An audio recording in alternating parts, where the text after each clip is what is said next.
Hey everyone, and welcome back to the sports section. So Chelsea just beat Luton Town, collecting their first 3 points of this season. Finally, another win at the Bridge.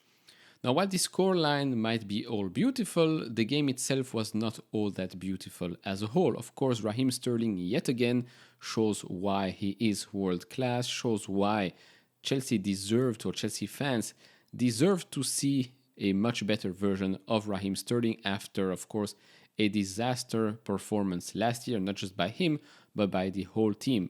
Today was the Raheem Sterling show. Incredible performance, and again, it shows how much work he has put into his preseason training.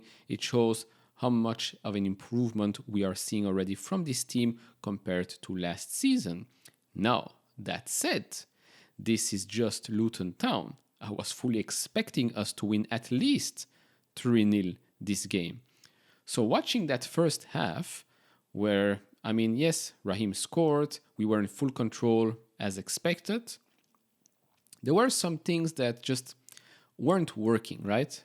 Jackson in the first half wasn't that great. He was trying too many things. His touches weren't that great either. Second half, grabs his first goal, very good goal. Of course, a small ricochet from Raheem Sterling's assist, but overall, okay performance, in my opinion, from Nicolas Jackson. Now, the problem is, it's Nicolas Jackson, and what happens if, God forbid, he's injured?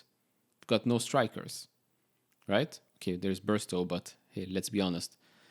That's the problem right now. After all the money that we've spent, we are still putting all our hopes on Nicolas Jackson.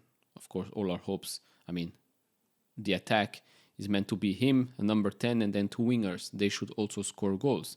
We've seen Raheem Sterling do it. Now, first game where Jackson scores a goal as well. But you start to understand why the club is looking at an attacking option to add to the squad. It is of utmost importance. Now, moving on to the other players. I still don't understand why against a team like Luton, we have to play with three at the back, or if you want to call it five at the back. It just doesn't make any sense.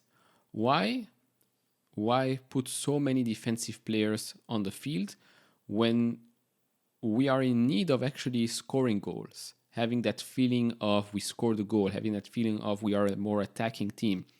I didn't really feel that we needed to play with five at the back or three at the back, whatever you want to call it, with wing backs against Luton.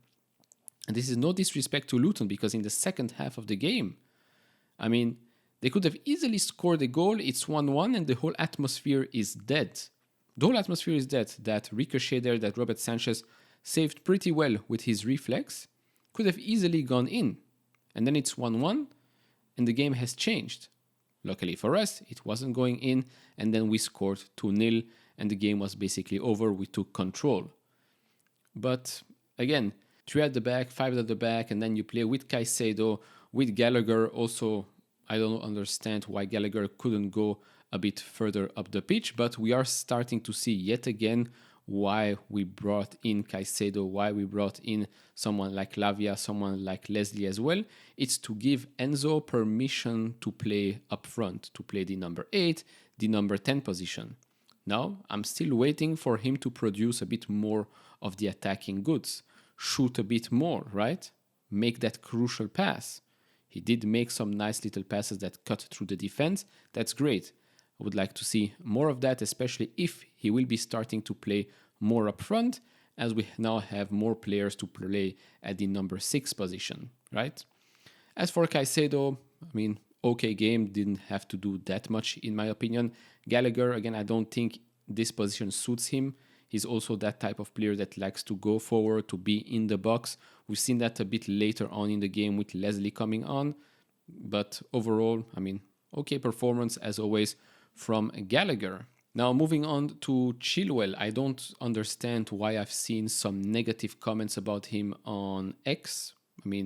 Completely ridiculous. Also, the people that tweet relentlessly during the game on social media, maybe just enjoy, right? Enjoy watching the game instead of always typing fast to get some likes. It just doesn't make any sense. Chilwell, very, very good left back, maybe not such a good winger, and he should have scored 100%, should not have passed or tried to pass it to Raheem Sterling. He should have scored, but other than that, I mean, Chilwell, very, very good performance yet again from him. Overall, it's an okay performance. We were expected to win, and so we won. Our next couple of games, up until our games against Arsenal, we should be winning each and every one of those.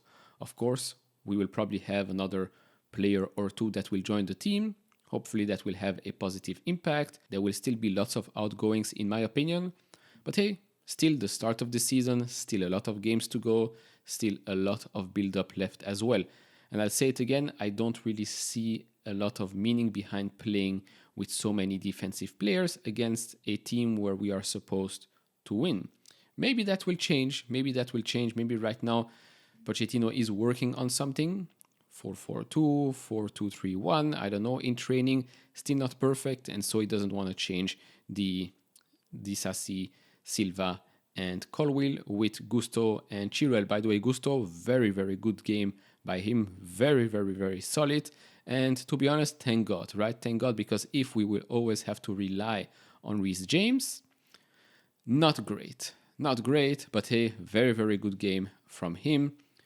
Overall, let's move on. Next game against, I believe, Wimbledon should be an easy dub. We will see probably a lot of younger players play that game. So, hey, let's try and get more goals in so we get that into our system and continue that momentum.